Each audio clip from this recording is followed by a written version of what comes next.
If you currently own a home in Los Angeles and are planning to sell, are you curious about how much seller closing costs will be? Selling your house can be very stressful. Thinking about moving, packing, a new surrounding, but you want to know what's even more stressful? Not knowing what it's going to cost you. Hi, I'm Dana Ehrlich with Mint Real Estate, a refreshingly innovative boutique real estate brokerage based in Southern California, and I'm Mint's Los Angeles area luxury specialist. Welcome to another episode of Highest or Best, the one show that shows you how to maximize your Los Angeles real estate assets when it's time to sell. After years or maybe even decades of owning a property in Los Angeles, you've made the decision to sell your home and move on to your next chapter. As you begin to dream about how much money you'll walk away with, keep in mind you will need to know more than just your potential sale price and mortgage balance to calculate your proceeds from the sale. In Los Angeles, like the rest of California, there are significant closing costs that are paid by the seller. When you know your selling costs up front, you'll be able to negotiate with the upper hand, knowing what your bottom line net walkaway figure will be. The average seller closing costs in Los Angeles will generally be between 6% and 10% of the sale price.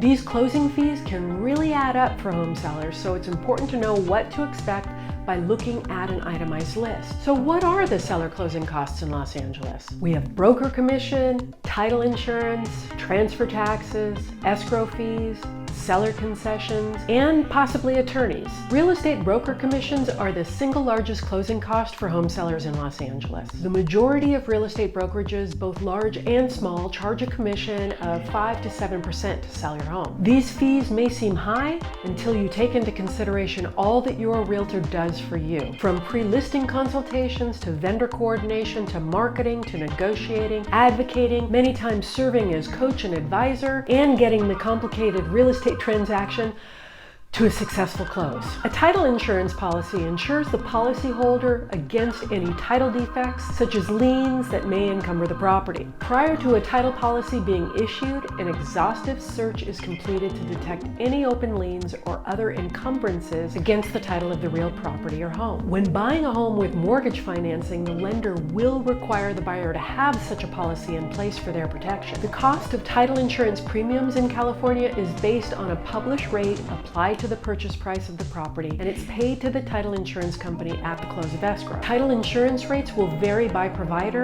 and title insurance companies are required to file their scheduled rates with the state of California's insurance commissioner. It is customary in Los Angeles for the seller to pay for the buyer's title insurance policy. A real estate transfer tax is a transaction-based tax that's levied by the government on the transfer of the real property. In Los Angeles County, there's a documentary transfer tax of $1.10 per $1,000 of value of the property being conveyed at the county level. Now, in addition, most cities impose an additional tax ranging from between $2.20 to $4.50 per $1,000 of value of property conveyed. Next, we have escrow fees. Escrow fees are the payment for services provided by the escrow company, including document preparation. Escrow acts like a neutral third party, and escrow fees for sellers generally range from $200 base fee plus $2 per $1,000 of sale price up to as much as $250 base fee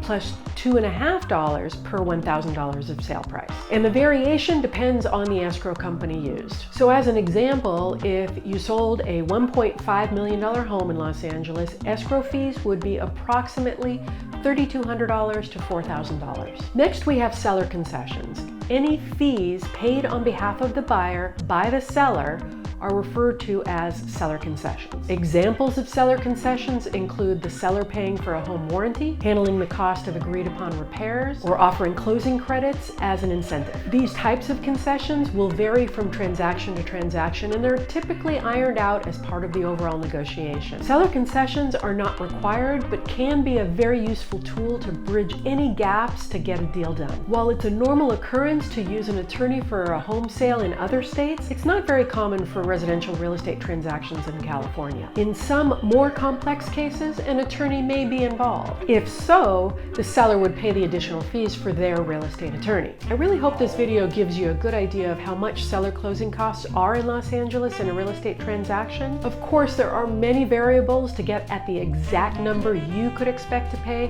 when you go to sell your home. I haven't covered all the specifics because everyone's situation is different, but I can do the necessary legwork to provide you with a solid estimate of what your particular closing costs would be if you were to sell. Oh, and don't forget to subscribe to my YouTube channel and like and share this information with anyone you know that might find it useful. Thanks for watching Highest or Best. I'm Dana Ehrlich with Mint Real Estate.